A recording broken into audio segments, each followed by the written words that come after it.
There are few cars that Case and I are more excited to drive than what we're next to today. That's true, Tommy. Of all the cars that we get to drive, this might be the one we've been the most excited about all year.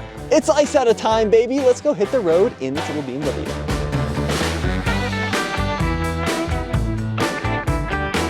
The coolest part about the Isetta is the way this door works, because not only does the door pivot open, but so does the steering column, right? Yeah, which makes sense, because you kind of need the steering wheel out of the way to be able to get in and out. And Tommy, I got a question. Yeah, what you got? Why is it that every car we do on Classics is one where we're inevitably rubbing shoulders? We never get into any spacious cars. Well, yeah, because we're never driving like 60s Americana. We're always in the 1950s German bubble car, it seems like, isn't it? Yeah, but it's so cool once you're in here, so the wheel takes its place, and yeah, you're on the taller side, about 6 foot, right? No issues with headroom, actually. No issues with headroom, but your knees are part of the steering. So yeah, let me walk you through what my knees are hitting here. So we have a tiny steering wheel here with a couple of stocks. We've got this, which is hilarious, this trumpet looking thing. That's the defroster, right? And then there's another exit here if you just want normal heat. Then you've got your gear selector all the way to the left here, and it's this little stick. That's all it is. It's pretty much up against your leg. Yeah, actually, to get it in reverse, it's going to be a little uncomfortable. Here, down here, we've got our heater control. You can't see it, it's so small. Yeah. Heater control and choke, and then you've got horn, and then some lights, and you've got your little wiper here. And that's it. And then these adorable little sun visors. Yeah, so very, very basic controls. So I'm going to have to get a little bit more intimate with you than I've wanted to be. You got to scoot this way a little bit? No, to start turn the fuel on. Fuel shut off right there behind you, which makes sense because the fuel tank is right back there. Okay, and then in theory, you should not need to choke it. You hit the horn with your knee.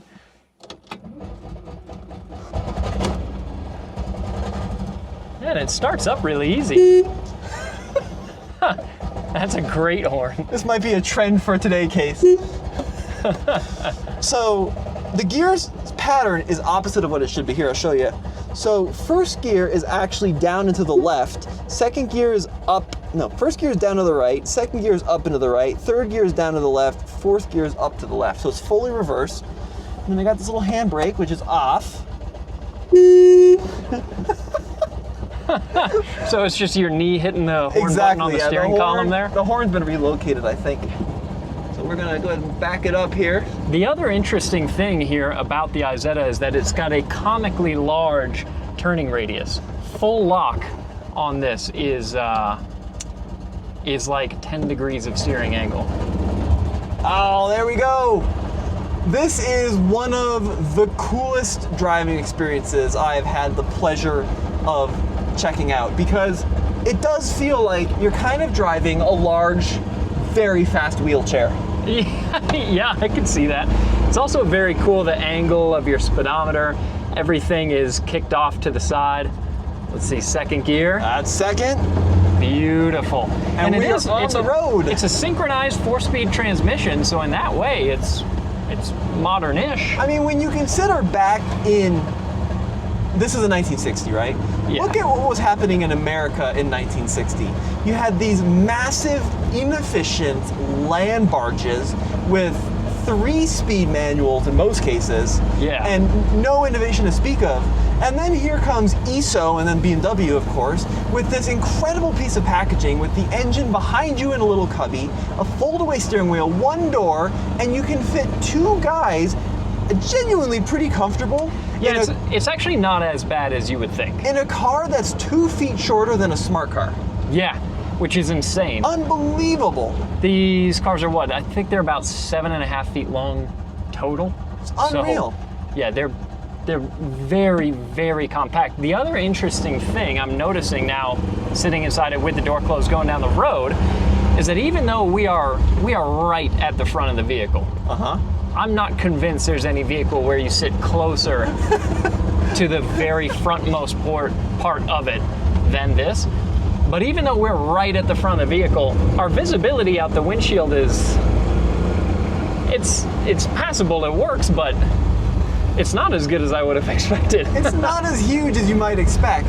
And I think that's because the windshield's actually pretty small. Yeah. And then you've got a huge piece of sheet metal from the windshield down to your toes. Absolutely, yeah. So I'm gonna go ahead and try to give her some gas. You ready, Case? Let's feel it. We're in second gear. Full throttle. Okay. Listen. For a car the size of a grapefruit, yeah, it's actually not bad. You it's know not what I so mean? bad. Some of the early Italian two-stroke models, I read that they would take as much as 30 seconds to get to 30 miles an hour. This is quicker than that, for sure. And I absolutely love the way this car sounds. Yeah. So you've got this incredible thumper noise, which is that single cylinder just going digga digga digga digga digga up and down. I mean, it's unreal. I'll let this F-150 go. I'm being very cautious here about larger vehicles. You know what I'm saying? And I think that's probably a fair... Yeah, look, of all the innovations that were a part of this car, safety was not one of the main design criteria, as best I'm able to tell. I love how the safety feature is a hole in the roof so you can climb out. Yeah, That's if you all run the it safety. forward into something. Also, worth mentioning, we demonstrated it a second ago, but this car does have reverse. It does have reverse.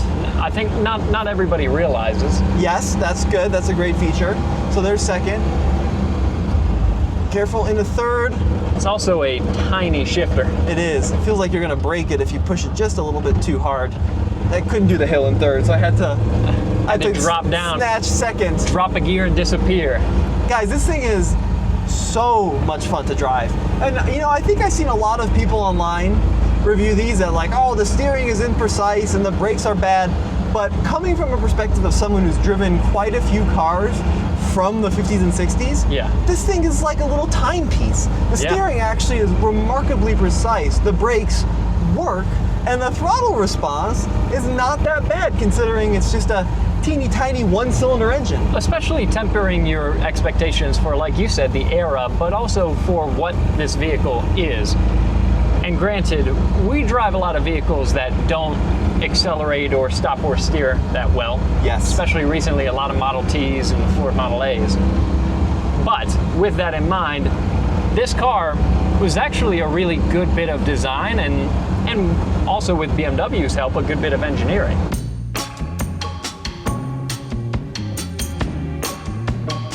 The story behind this car is pretty incredible because yes, it has a BMW badge on the front, and yes, it's BMW through and through, but it started out life as something totally different. It's originally an Italian design from a company called ISO in 1953, and back then these were two-stroke.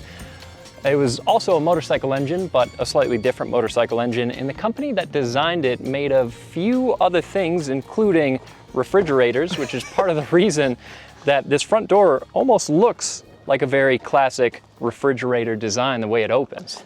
The true magic to the Isetta in my mind is not that it's such a cute little runaround, it's the magic of the engineering of this car because there is so much incredible packaging. Now, of course, that door is amazing, but what it means is that taller occupants or larger occupants can get in and out of this car with no difficulty because the whole front of the car basically swings away, and then even at 6 feet tall, look, no issue whatsoever. Yeah, your ingress really isn't bad, even though, like you said, it is an absolutely tiny car. Now, you might be wondering how an Italian designed vehicle eventually made its way into becoming a BMW, and this design and this platform, if you want to call it that, was licensed by a few different companies, BMW included.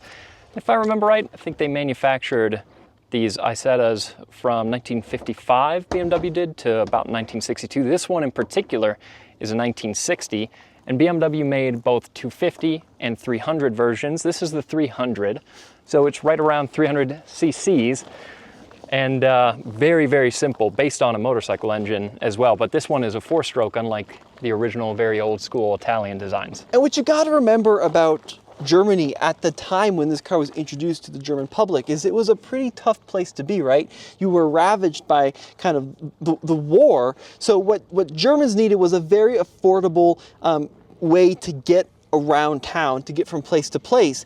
And with the Isetta, you could do that on just a standard motorcycle license, because this is a 300cc, like you mentioned, that made a whopping 12 horsepower. Yeah, 12 13, horsepower. I think, actually, in the 300.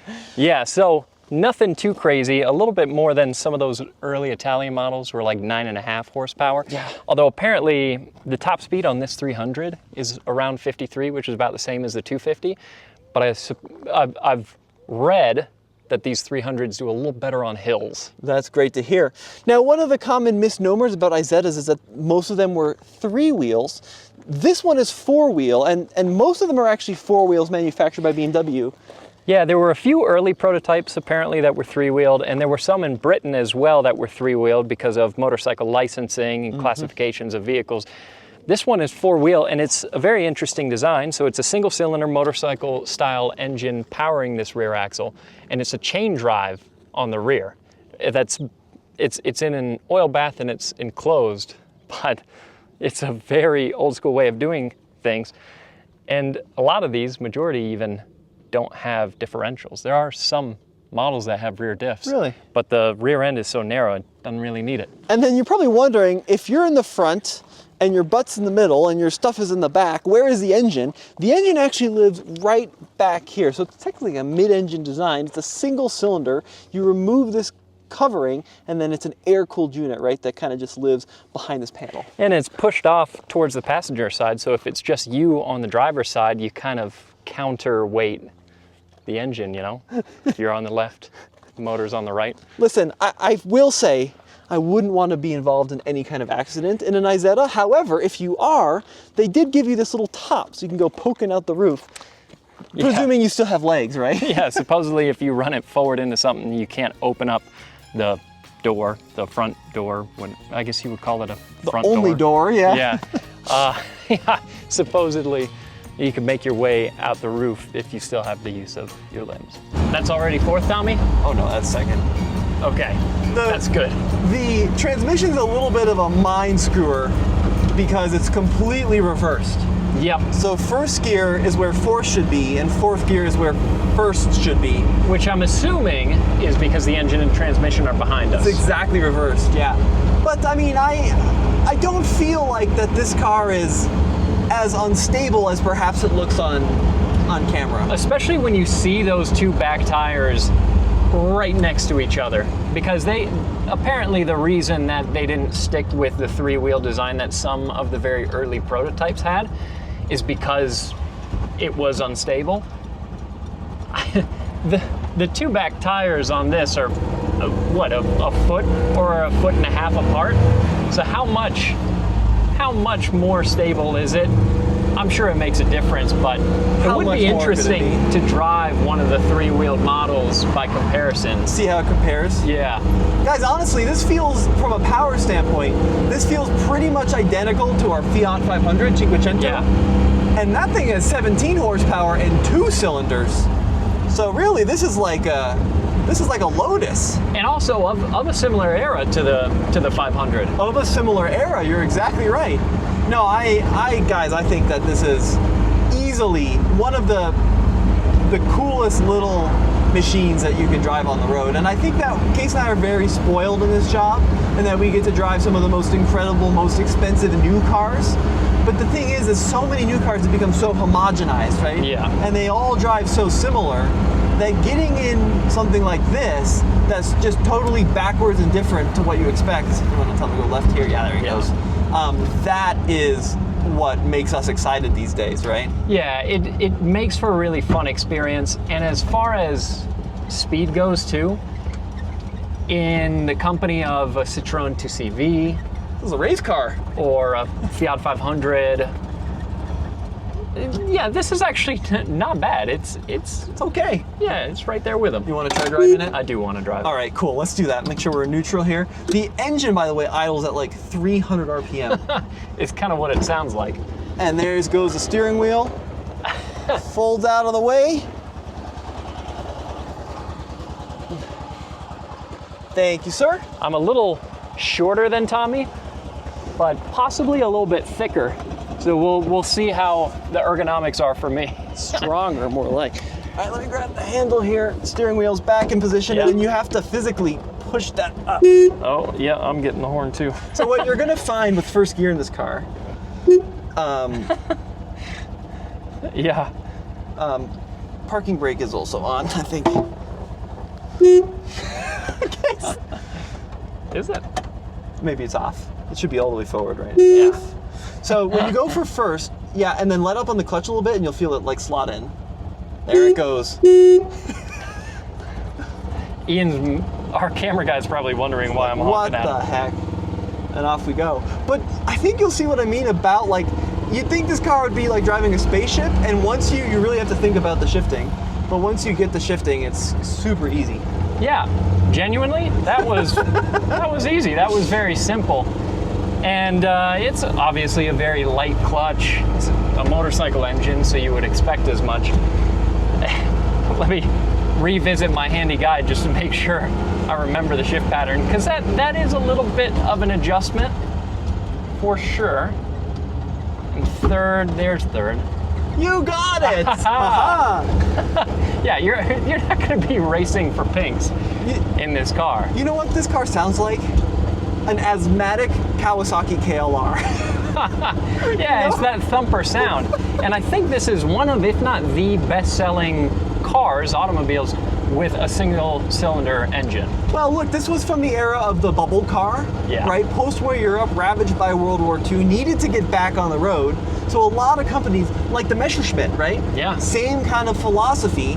And then ultimately, these cars led to vehicles like the 1959 Classic Mini, right? Which was a direct response to these. But fuel was expensive and rationed in Europe at the time. So you just needed transportation that maybe gave you some more coverage from the snow than a motorcycle did, right? Yeah, and materials were expensive too. So making a car of this size, I'm gonna go for a downshift. We're where third should be. Yeah. Everyone knows you made the downshift. The nice thing about that horn is people know when you're gonna be shifting. Yeah. You move your leg out of the way to shift and bump the horn. Ah! Now it's stuck in. The horn has come off, Case. Oh no. Yeah, so it's definitely tight. There's no doubt about it. It's pretty tight on the inside of the car. But like you said, with headroom, not so bad. It's just getting the door to close and getting the steering wheel in place. That's when it gets to be a little snug. I think the funniest thing about this car is that on camera it's going to look like we're 3 miles away from the chase car. Really, we're just tiny. Everybody, this is Josie, and this is her beautiful little Isetta. And Josie, tell me the story about how you found this car. Well, this was in our mechanic's shop in the corner, and it was in pieces. And I saw it, and I just fell in love with it. And I said, oh, we have to get him to put it together and get it back on the road. And he did. She's just a cutie. She's just, and people, when we bring her to shows, people just love her. And we let people sit in it and take pictures in it. And we always get the constantly, there's big guys, tall guys, and they'll be like, oh, there's no way that I could fit in that. And I'm like, I say, you want to bet? And we had one guy, he was like 6'5", and we were at a show in Loveland, the Concours at Centera, and he gave me that statement, that spiel about, oh, there's no way I could fit in that. And I told him, oh yeah, and we've since become friends. And you proved him wrong. And he sat and he was like, oh my gosh, he couldn't believe it's, the seats are kind of like diagonally wedged in. So you sit down, and then he couldn't believe the space that he had above his head. So I think he's driven. He's actually, I think he may have driven this car as well. There is one interesting thing about this car, and that is the turning circle. Yeah, maybe one unexpected thing, because most of the things about this car are really cool, but kind of what you would expect from it. But the turning circle was a bit of a surprise for us. It's really bad. Here we go. I'm gonna go. That's full lock right there. Go drop it back into first. Oh boy. I'm trying to avoid the horn. There we go.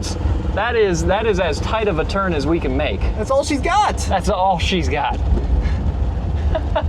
But what a neat experience just to get behind the wheel of an Isetta or see what it's about, even on a very short little around the neighborhood sprint. It's neat.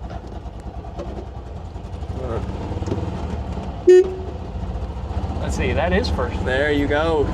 It just doesn't have any power, Case. It's also, most people won't be surprised, a slightly vague shifter. A little vague.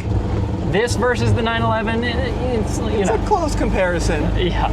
No, I think you're right. Even just being able to drive it around these small roads, it's a pretty awesome experience. Yeah, and who knows, maybe someday we'll end up with an Isetta of our own. They're expensive though. How much are they? They're like, a good one is going to be $40,000 to $60,000. Interesting. Yeah, so this car is worth a lot of money because I think that they're just one of the cutest cars maybe ever made in the history of the car. Yeah. And people want them. They really, really desire them. BMW made about 161,000 of them, so they made quite a few back in the day. How many are still around? I'm not sure, but they did produce a few.